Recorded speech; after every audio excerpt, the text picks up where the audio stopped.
Hey guys, if you are a driver in Singapore and you're looking for the best deals on your car insurance renewal, or you want to get the best price on your used car, check out the link in the description box below. It's completely free to inquire, so please check it out. So this ORA 7 is going to be our test car for today. This will be the all-electric sedan from ORA that we are testing today. So let's get some first impressions on the car, climb in, touch and feel, see what is going on. Hello. Customer pamphlet. Yeah, correct. So off the spec sheet here, you can see that the ORA 07 electric is based off an 83.5 kilowatt hour battery pack, which is good for up to 570 kilometers on a single charge, which is actually quite a lot, even by today's modern standards. So I think we have moved on from the 300 plus kilometer kind of range cars that we saw from like maybe 2 years ago. 570, that's really remarkable. So first impressions wise, I don't know what you guys think, but definitely one of the more quirky options in the market. I think when it comes to EVs, there are sedans at the moment, you don't really get too much options. In this price point, so currently now, the ORA 07, the list price of it is about just above 200,000 Sing dollars. Of course, that's the list price before all your trade-ins and stuff. In this kind of ballpark figure, essentially the only other options that are sedans are your Tesla Model 3s, your BYD Seals, and your Hyundai Ioniq 6. But obviously this isn't a true sedan as well. As you can see, it's got a little bit of a sloping roofline at the back, so definitely a bit more of like a sportback, a coupe. But just for you to take note, this isn't a liftback, so this actually has a boot segment here. A little bit like a previous generation Panamera, if you ask me. I think quite a sizable looking car, but the tail hang at the back does seem a little bit much. I'm not so sure, maybe a little bit disproportionate at the back. But once again, I don't think people looking at this car will be looking at it from a standpoint of getting something that is very regular. So if you're a mainstream kind of guy, I think you're likely going to look at some of the more mainstream options like the BYD Seal or the Hyundai Ioniq 6. But I think if you're looking at a car like that, you're definitely looking to sort of stand out from the rest of the pack already. Now we are seated. And then we're just going to prepare to go, so doing all my adjustments. I'm glad that everything is still manual, like sort of like a manual adjustment. Like seats are like, not manual, but the seat adjustments are through physical buttons at the side of the seat. They're not like through the infotainment unit like some cars. So I'm pretty glad that's the case. We're going to go take the car for a short drive, get some initial thoughts about it. And then after that, we'll share some of the thoughts with you lah. Okay, put the car into drive. Whoa! Jackson, do you have first impressions about the car? I actually love the interior. Quite slick. The color also nice. Some of our friends will think differently, but I like brown interiors. Black interiors, especially under Singapore's heat. We like a lot of times we park our cars outdoors. And then over time, it just kind of deteriorates to a sort of a dull black or grey, Yeah. A fresh looking interior just goes a long way in making the car feel a lot more premium. So I'm actually pretty pleased that the car comes in this sort of shade. It's just a little bit more special. Plain and simple. Much better than a black interior in my opinion. But if you disagree, you can tell me why in the comment section below. I think in this new review format, we want to hear from you guys what your opinions are as well. Because in a lot of the previous reviews, we do get a lot of comments about the cars. Not so much about the review per se, but just personal thoughts about the cars. And I think it's very, very interesting because I think people in different countries who have the same car also feel quite differently about it. So I think those are some pretty interesting thoughts. So we can start with that. We can start with whether or not you think a brown or black interior is better for the car, and which do you prefer and why? What are your impressions of the dashboard so far? Dashboard? Yeah. I think the Alcantara touch, or at least what it's supposed to feel like, I think that's a nice touch. So once again, I think ORA has done a really good job in like making the interior feel a bit more premium than the price point might suggest. In terms of infotainment, I think we have to explore it a little bit further. But right off the bat, I think that the infotainment unit, the hardware at least, doesn't quite fit very seamlessly into the interior. So I would have thought that maybe with this particular interior, something with a bit more of a chrome finish towards the side, like a matte chrome finish, that would have been a bit more applicable to this particular setup. Or like kind of like match it to this trim right here. I think that would look a lot better. In terms of the driver's display, it's sort of split into three, and the guys at ORA say that it's meant to sort of emulate traditional driver clusters of like Porsches used to look like. Although Porsche is 5, but here you have 3. Apparently, it shows you, let's take this a bit slower. It shows you exactly how much your wheels are turning, your clearances. Ooh, scary. You know, looking at the digital thing actually makes me more nervous than driving it off my own instinct. Okay guys, so let's take a look at the exterior of the car in detail. Obviously not too much in detail. I'm not going to go through like every single nook and cranny of the car. But essentially, like what we mentioned earlier, this car overall silhouette resembles that of the Porsche Panamera. And I found out from the ORA guys that the designer of this car used to be from Porsche. So surprise, surprise. But in any case, this isn't all just looks and no function. So according to ORA, this ORA 07 actually has a lower drag coefficient than a Porsche Taycan, which is pretty impressive considering that that's an all-out performance electric car, and this isn't. But nonetheless, so very aerodynamic, and I think for the regular consumer, a more aerodynamic car just essentially means that you have a bit more efficiency when it comes to driving day to day. So that's a huge plus point about this car. Moving to the front, what you can't necessarily see, but ORA says is there, is actually an active front grille.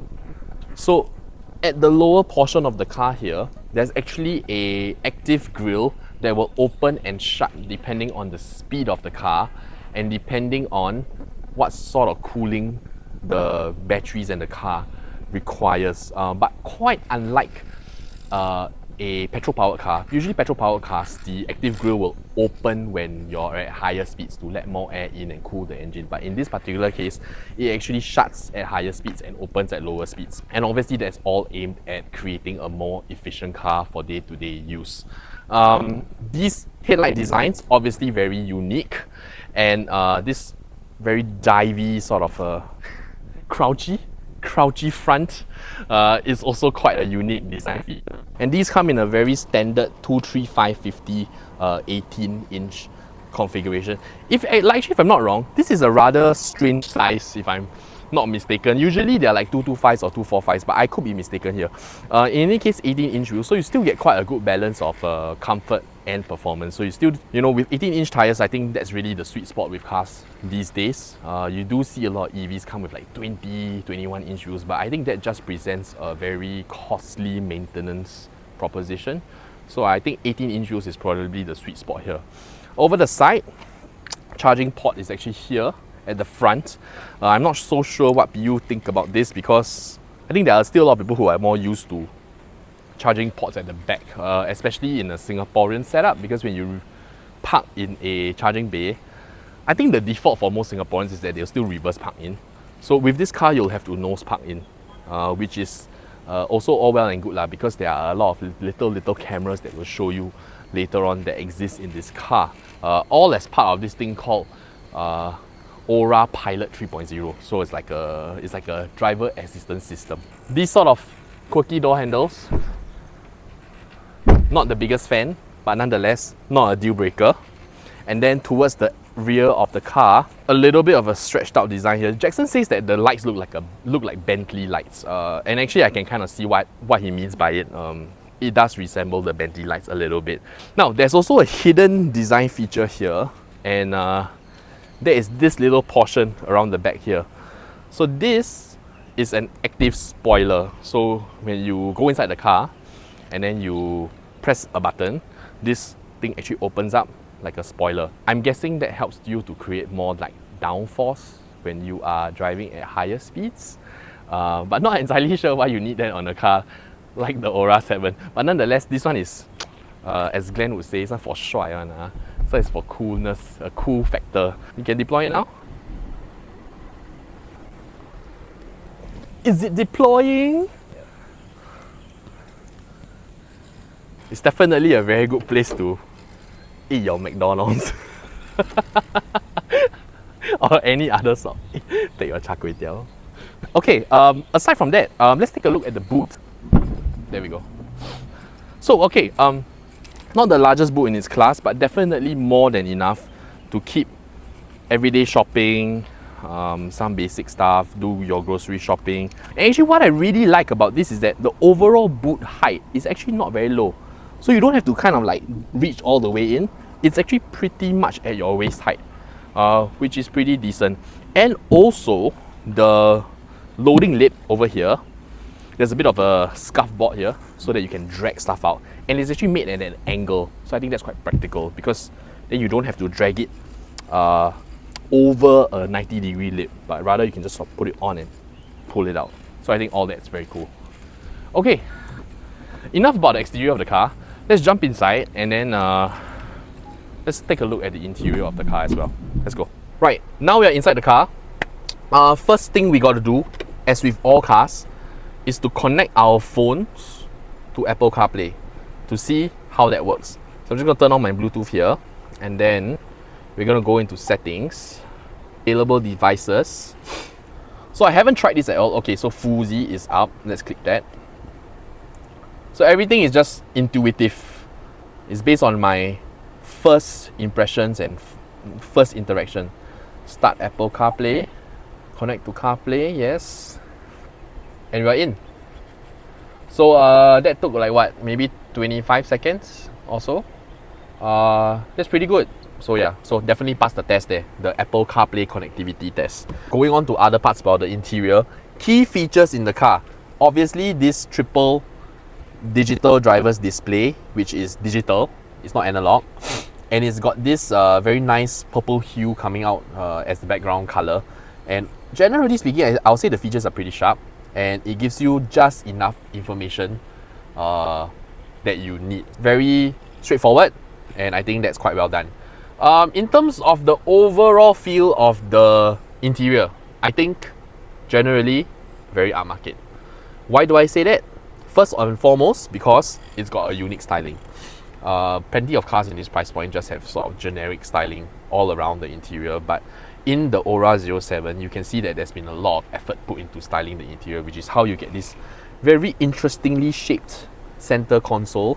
I think it looks like a McLaren center console, but some people say it looks like a Bugatti center console. But they're both wrong because it's a ORA 07 center console. And on this center console, you find some basic adjustments or controls. So first and foremost, you have your temperature control. So you can adjust your temperature quite readily here. Okay, you have drive mode selector. Whoa, whoa, whoa. Okay, so it makes a sound. So this is like well-being mode. I really don't know what well-being mode means. And then you got normal, sport, and individual, which I think is customized. But let us go back to the sport mode for a moment. I don't know if you can hear the sound. And then up here you got your fan speed, and then here you got some very standard things like your hazard lights, your aircon on and off. Pretty standard stuff. Most of the things are controlled through the infotainment unit here, which if you go back to your main menu, in this particular infotainment unit, generally is quite rudimentary, as in rudimentary in terms of its appeal, its design. Because if you look at the digital driver's display, right, you got this cool purple hue going on.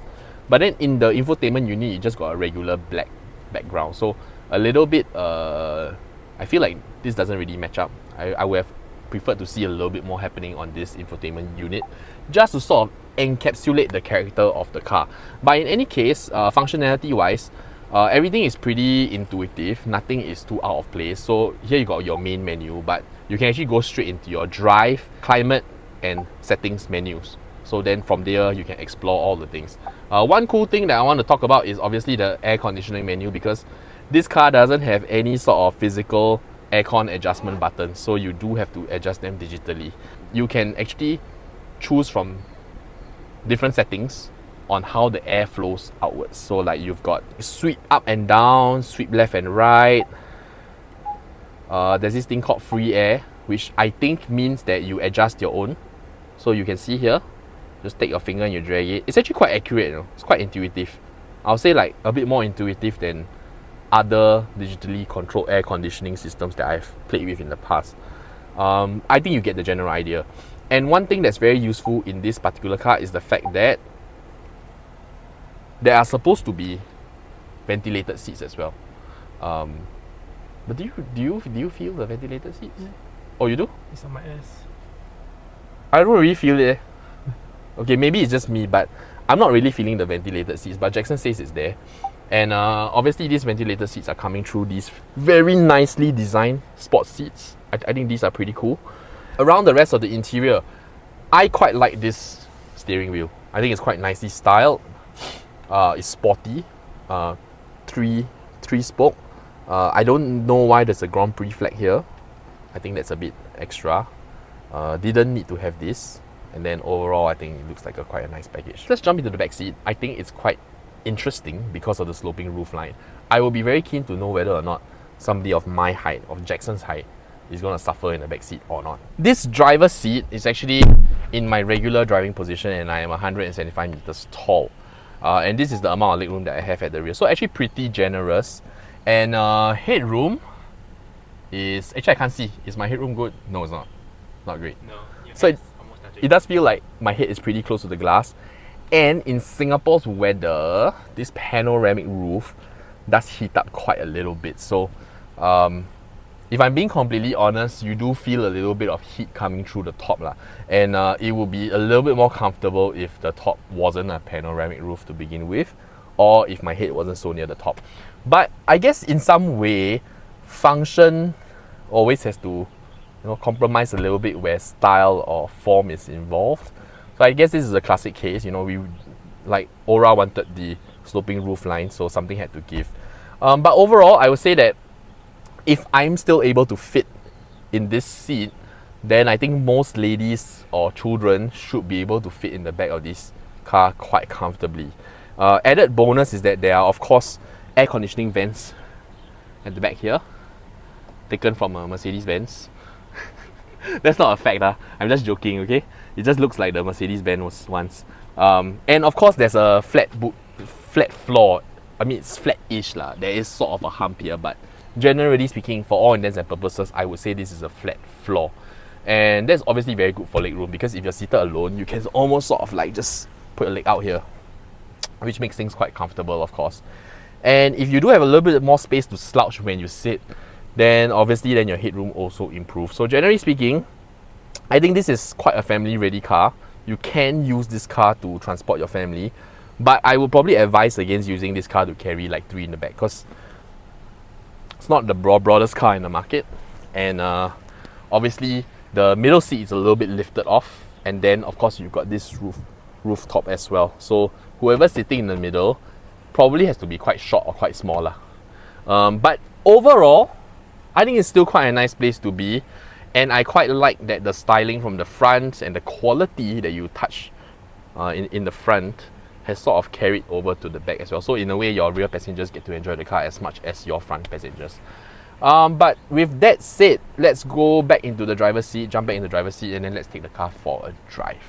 So battery pack on this car, 83.5 kilowatt hours. It is actually fairly big for a car in this sort of class. But there are also advantages to having an 83.5 kilowatt hour battery pack, which is of course the 570 kilometers of range that this car is capable of on a single charge. Obviously that's on paper. In reality, I don't think you will get 570, but I think you could possibly get in the high 400s, which is of course still very, very impressive for a car that's in this sort of price point. In terms of power, single electric motor, front wheel drive. The power is rated for about 201 brake horsepower, 340 Newton meters of torque, and that will allow the ORA 07 to go from 0 to 100. Why got sound?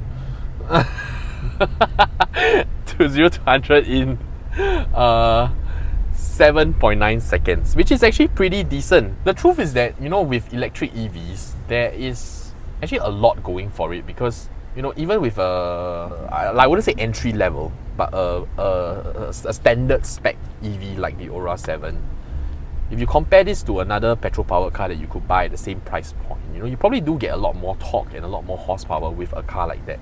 And even if you don't get a lot more horsepower, you definitely get a lot more torque, which is a lot more useful than horsepower. in Singapore's context, because we operate in a, our roads are very tight. We have very short distances between each expressway exit, and having that torque just allows you to sort of do a quick burst of acceleration, get into space, and then move on with life. So I think when it comes to considering, if you're not sold on either an EV or a petrol powered car, I think it's important to consider that I think you do get a lot more value with an EV these days in terms of power. It's just great that there's so many China EVs that are on the market today offering really, really well-rounded products for a fraction of the price that's commanded by Continental options. So just something to think about. Generally speaking, the steering wheel on the ORA 7 is quite light and easy. I think it's configured that way based on its demographic, and that makes controlling the car around smaller, tighter spaces quite comfortable. One thing though, I do find that the length of the bonnet, that sloping bonnet, a little bit hard to kind of keep track of. So it does feel like the bonnet is longer than it actually is.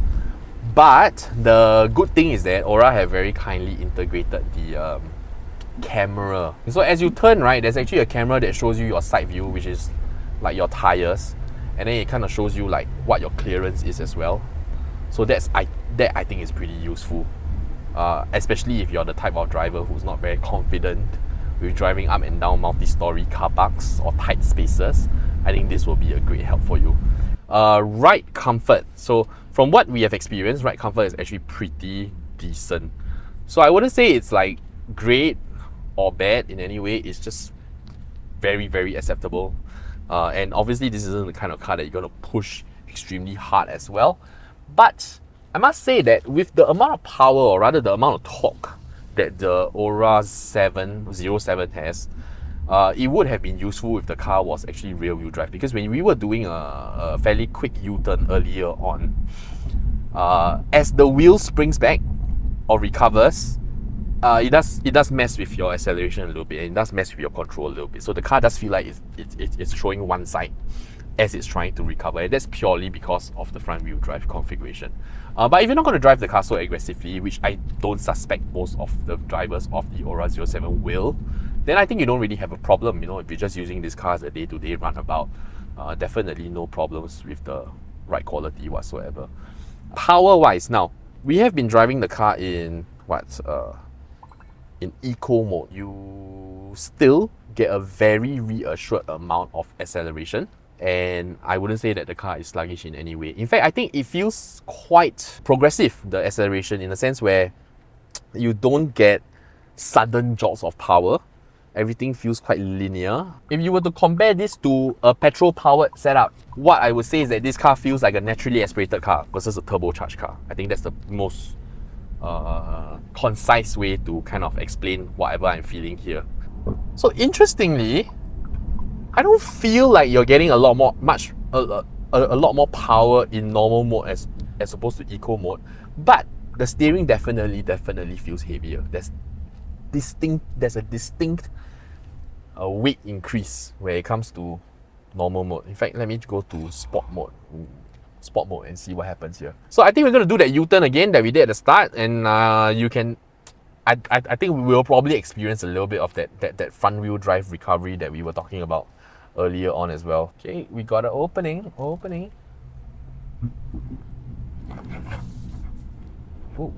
you know what? In sports mode, the steering bounce back feels a lot more controlled, and I think that's also due to the fact that the steering feels a lot heavier.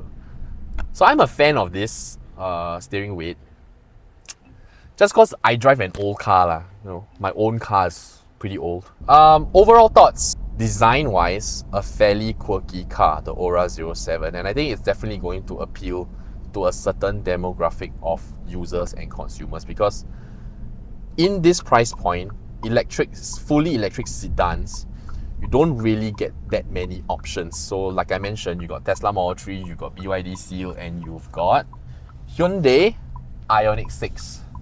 And if you find all those options too mainstream and too boring, and you want something a little bit more quirky, then definitely take a look at the ORA 07, because it's the only one that offers you design elements that are completely different from usual. And not just on the outside as well, you know, from an interior standpoint, there are also many interesting things about the interior that help it to stand out from other cars.